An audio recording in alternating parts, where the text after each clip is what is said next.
হিরে রহস্য।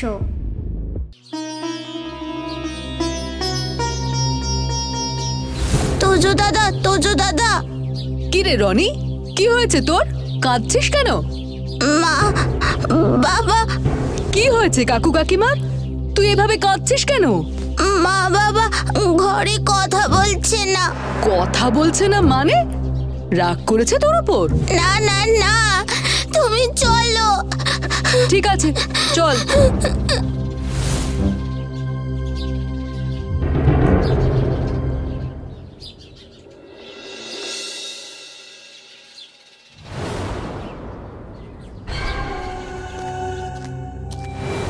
দেখো না তোজো দাদা, সেই কখন থেকে ডাকছি, কিছুতেই সাড়া দিচ্ছে না ওরা। ও মা, ওঠো না। ও বাপি, কথা বলছো না কেন তোমরা?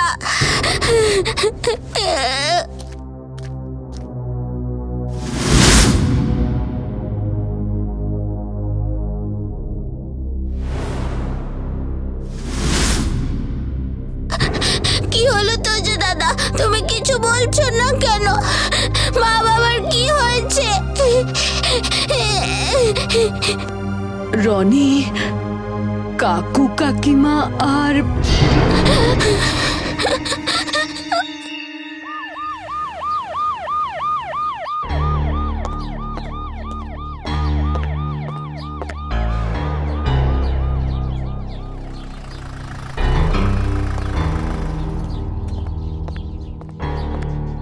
আরে মিস্টার ভট্টাচার্য, আপনি? কিন্তু কি হয়েছে আসলে? সেটা আমিও জানি না। আমাকে তোজো ফোন করে বলল বলে আমি তাড়াহুড়ো করে চলে এলাম। কাশিমামা এসে গেছো? কিন্তু কি হয়েছে নাকি? ইন্সপেক্টর আঙ্কেল, রনির বাবা মা আর নেই। ইন্সপেক্টর চক্রবর্তী, চলুন আমরা ভেতরে গিয়ে দেখি।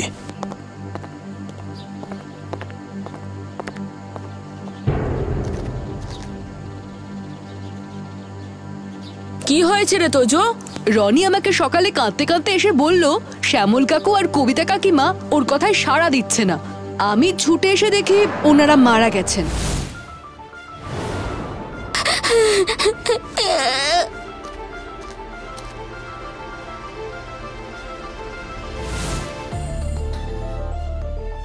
কিন্তু কিভাবে সেটা জানি না। আচ্ছা তোর একটা কাজ করতো, বাড়ির আশেপাশে কোনো অস্বাভাবিক কিছু দেখতে পাস কিনা দেখতো। আমি ভেতরটা দেখছি। ঠিক আছে, আমরা যাচ্ছি।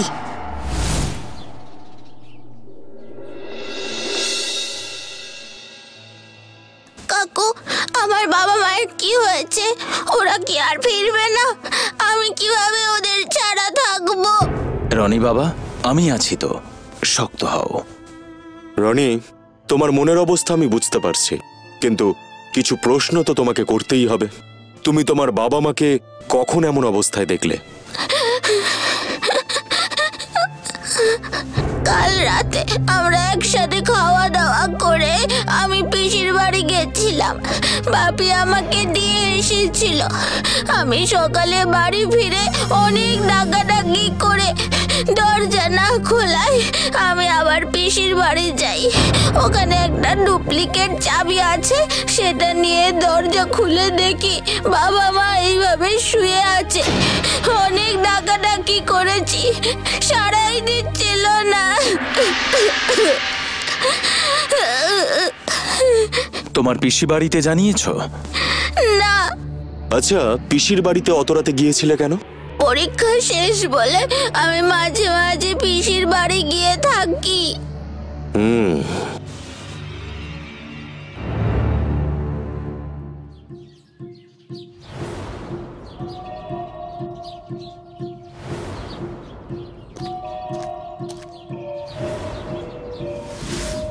চিকু, পোকাই, দেখ এখানে কি হয়েছে। এই জায়গায় দেখ, ঘাস পাতাগুলো কেমন দুমড়ে আছে, আর এখনো সেটা টাটকা।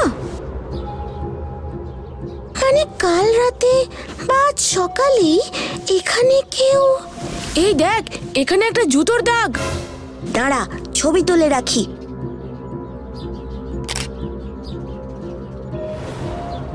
চিকু, জুতোর মাপটা দেখ তো কত। 1 বিদ্যা 5 আঙ্গুল। মানে 7 নাম্বার জুতো হবে হয়তো।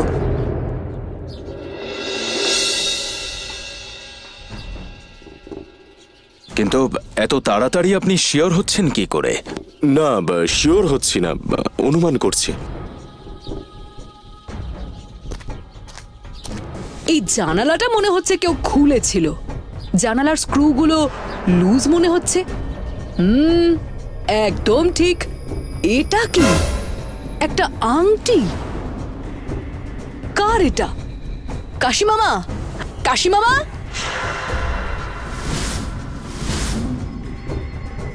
কি হয়েছে? দেখো মামা, এটা পেয়েছি। আংটি? আর দেখো, এই জানলার স্ক্রুগুলো লুজ। বোঝাই যাচ্ছে এগুলো খুব কাছাকাছি সময়ই খোলা হয়েছে। প্যাচের দাগ একেবারে স্পষ্ট। তাই তো দেখছি। তার মানে অস্বাভাবিক কিছু আছে ইন্সপেক্টর চক্রবর্তী।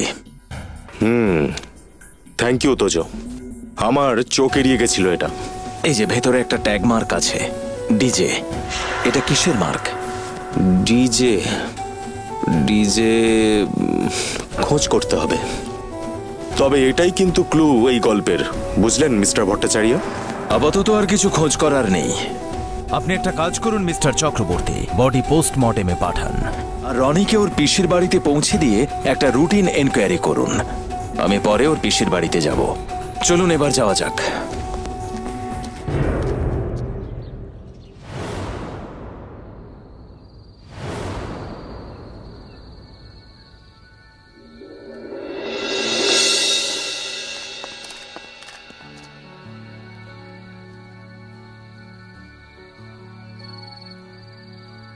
যদুদা, একটু ব্ল্যাক কফি খাওয়াবে? হ্যাঁ রে, তোরা কি খাবি? ডাবল ডিমের পোচ হলে খুব ভালো হয়। দিচ্ছি সবাইকে, তোমরা বসো, এক্ষুনি যাবো আর আসবো।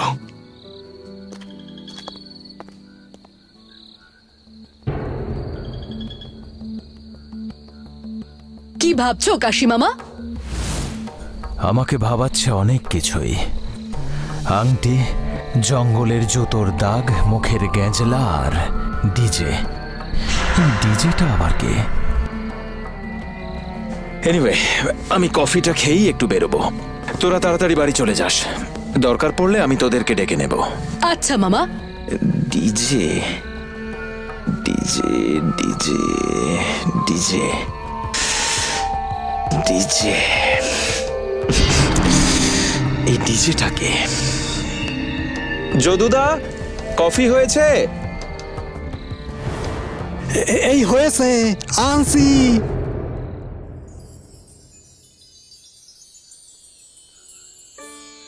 কাঁদিস না রনি, আমরা আছি তো। দেখিস, আমরা তোকে ভালোবাসায় আগলে রাখবো, কোনো কষ্ট দেব না। পিপি, কে মারলো মাকে, বাবাকে? বলো না। জানলে তো তাদের ধরিয়েই দিতাম বাবা। আরে কাশীনাথ বাবু, আসুন আসুন।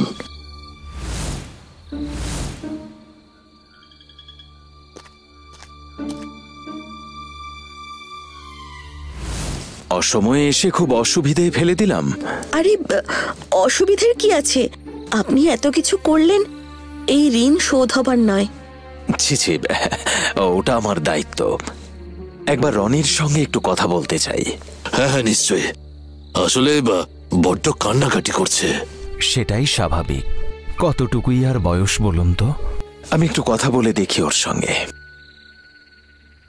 রনি, তোর মন খারাপ হওয়াটাই স্বাভাবিক, কিন্তু আমাকে যে একটু হেল্প করতেই হবে, না হলে কাকু কাকিমার খুনিকে আমরা ধরবো কি করে? তোজো দাদা, অনেক অনেক শাস্তি দিতে হবে। আমার বাবাকে মাকে আমার কাছ থেকে কেড়ে নিল।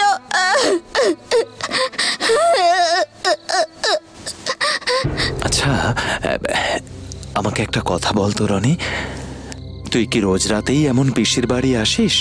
অনেক দিন পরে এসেছিলাম। বাবা মা বলেছিল আসতে? না। কাশীনাথ বাবু, ওর মানসিক অবস্থা ভালো না। এর মধ্যে এইসব জেরা টেরা না করলে কি নয়। দেখুন বিপ্লব বাবু, জানি ও কষ্টের মধ্যে আছে, কিন্তু ওর বাবা মার খুনিকে বের করাটাও দরকার, কারণ বেশি দেরি হলে সবকিছু হাতের বাইরে চলে যাবে। তার জন্য তো পুলিশ আছে, আপনি কেন? না, আপনি এত রাগ করছেন কেন? ঠিক আছে ঠিক আছে, আর কোনো প্রশ্ন করব না। রনি, এখন তুমি রেস্ট নাও। চল তোজো। কাশি কাকু, আমার বাবা মার খুনিকে তোমরা ধরে আনবে, কথা দাও। কথা দিলাম। আসছে বিপ্লব বাবু। মায়ের থেকে মাসির দরদ বেশি। বাইরের লোকের সঙ্গে অত কথা বলবি না রনি।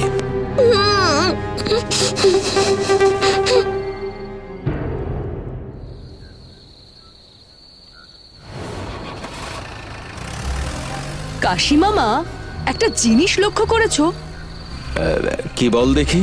বসার ঘরের দেওয়ালে একটা ক্যালেন্ডার ঝুলছিল, দত্ত জুয়েলার্স। তাতে কি প্রমাণিত হতো? কাশি মামা, আংটির হলমার্ক, ডিজের কথা ভুলে গেলে? Oh yes, Dutta jewellers, right right, yes. আমি লক্ষ্য করেছি রনির ঘরে একটা জানালা আছে। কাল আমি একবার রনির সাথে কথা বলার চেষ্টা করব। আর আমি চেষ্টা করব দত্ত জুয়েলার্সের ওপর নজর রাখতে। নে চল, অনেক রাত হলো, এবার বাড়ি যাওয়া যাক।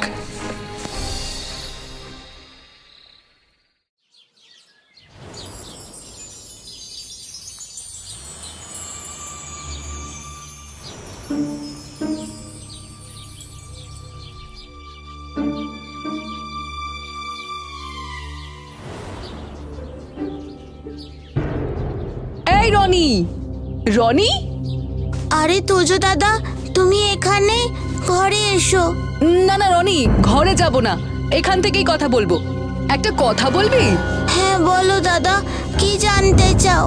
সেদিন রাতে পিসির বাড়ি আসার কথা কে বলেছিল? কাশি কাকু এই কথা জানতে চেয়েছিল। আসলে সেদিন পিসে মশাই আমাকে এই বাড়িতে নিয়ে এসেছিল। বলেছিল অনেক দিন আসিস না, চল গিয়ে থাকবি, পিসি মাংস রান্না করেছে। আচ্ছা ঠিক আছে, আমি এখন আসি। যদি আবার কিছু দরকার পড়ে এখানে এসে তোকে ডাকবো।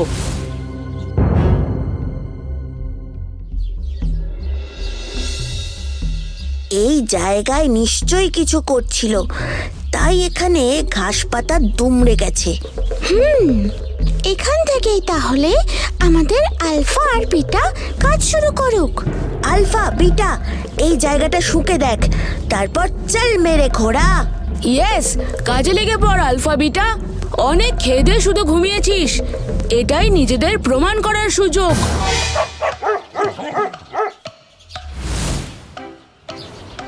কোথায় যাচ্ছে ওরা? কোথায় যাচ্ছে? চল চল, যাওয়া যাক।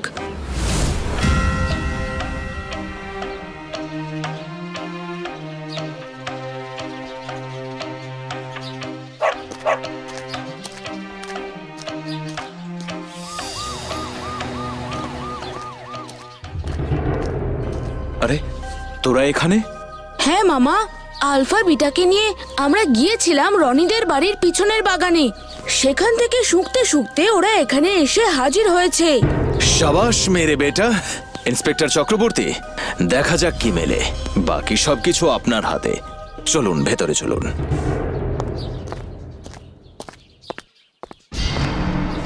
আগে আপনারা? আপনাকে যে একটু থানায় যেতে হবে দত্তবাবু। কিন্তু কেন? আমি তো কিছু করিনি।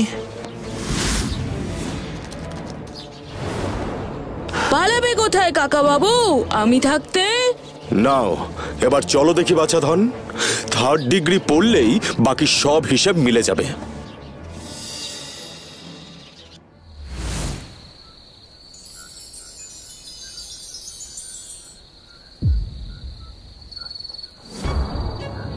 আমাকে মারবেন না, আর মারবেন না, মারবেন না, মারবেন না। তাহলে বলো কি হয়েছে? সব বলছি, সব বলে দিচ্ছি, সব বলছি।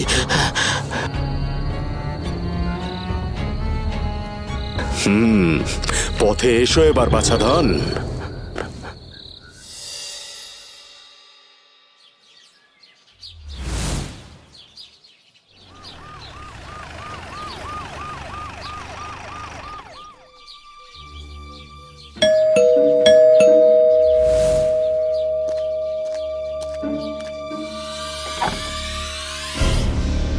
আমরা এসে পড়লাম। আবার একটু অসুবিধে করতে ভেতরে আসতে পারি? হ্যাঁ আসুন। কি গো, কে এসেছে?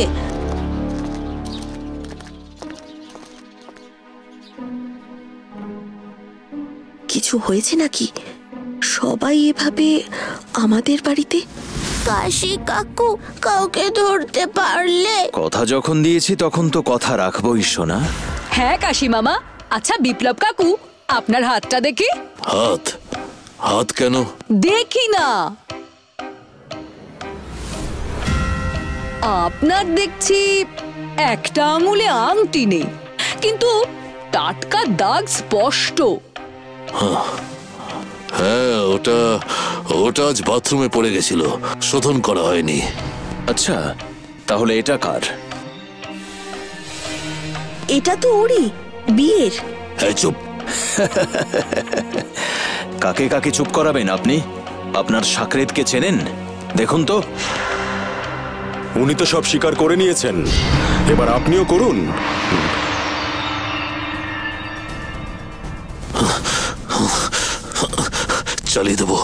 চালিয়ে দেবো কিন্তু। এর বাবা মাকে মেরেছি, এবার একেও শেষ করব। কি বলছো তুমি? কি বলছো এসব? পাগল হয়ে গেছো নাকি? আরে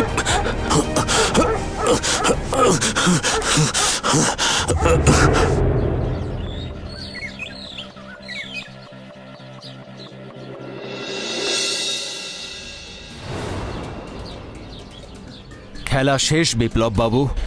কি ভেবেছিলেন দুটো নিরপরাধ মানুষকে মেরে পার পেয়ে যাবেন? এতই সহজ? ও কি করেছে একটু বলবেন? একটু বলুন না কাশীনাথ বাবু। বিয়ের 10 বছরে কবিতা দেবী মানে রনির মাকে একটা হীরের আংটি দেবেন বলে ঠিক করেন শ্যামল বাবু। সেই মতোই তার সংগ্রহের একটা হীরের আংটি নিয়ে যান দত্ত জুয়েলার্সে। সেই হীরে দেখে চমকে ওঠেন নগেন দত্ত। সে তার অভিন্ন হৃদয় বন্ধু বিপ্লব বাবুকে জানায়। এদিকে প্রমোটারি ব্যবসায় ধাক্কা খেয়ে বিপ্লব কাকু বেশ কোণঠাসা। কিছুদিন আগেই শ্যামল কাকু আর কবিতা কাকিমার কাছে ব্যবসা দাঁড় করানোর জন্য কয়েক লক্ষ টাকা চেয়েছিল বিপ্লব কাকু। শ্যামল কাকু টাকা দেয়নি। তারপর নগেন কাকুর কাছে যখন শোনে কবিতা কাকিমার জন্য অত দামি হীরের আংটি কিনেছে শ্যামল কাকু, তখন খুব রেগে যায় বিপ্লব কাকু। মিথ্যে মিথ্যে, সব মিথ্যে। কিচ্ছু মিথ্যে নয় বিপ্লব বাবু। আপনার ব্যবসার পার্টনার, অপরাধের পার্টনার নগেন বাবু তার সমস্ত প্রমাণ আমাদের হাতে তুলে দিয়েছেন।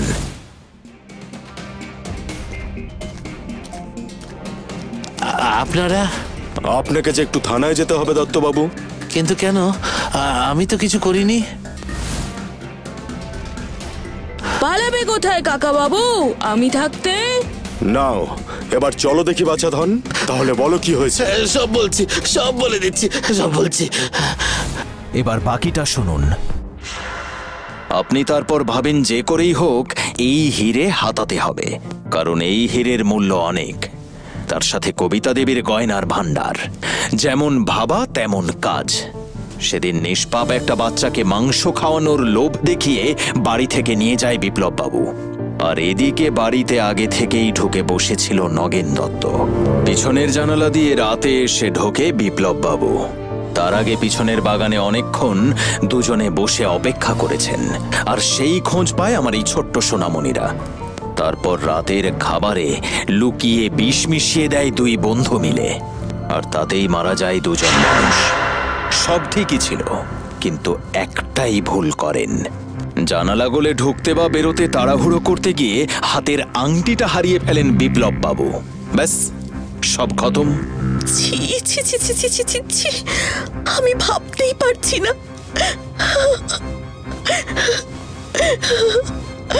বাপ বাপ কেউ ছাড়ে না, লোভ তোমাকে শেষ করলো।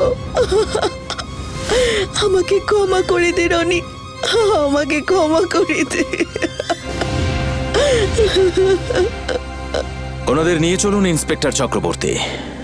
কথা দিয়েছিলাম না, আমি কথা রেখেছি রনি সোনা। চিন্তা করো না, পিসি শুধু নয়, আমরা সবাই আছি তোমার সঙ্গে। এখন যাই, অনেক কাজ আছে। তাহলে আরো একটা কেস সলভড। ইয়েস, আবার একটা কেস সলভড। হুররে!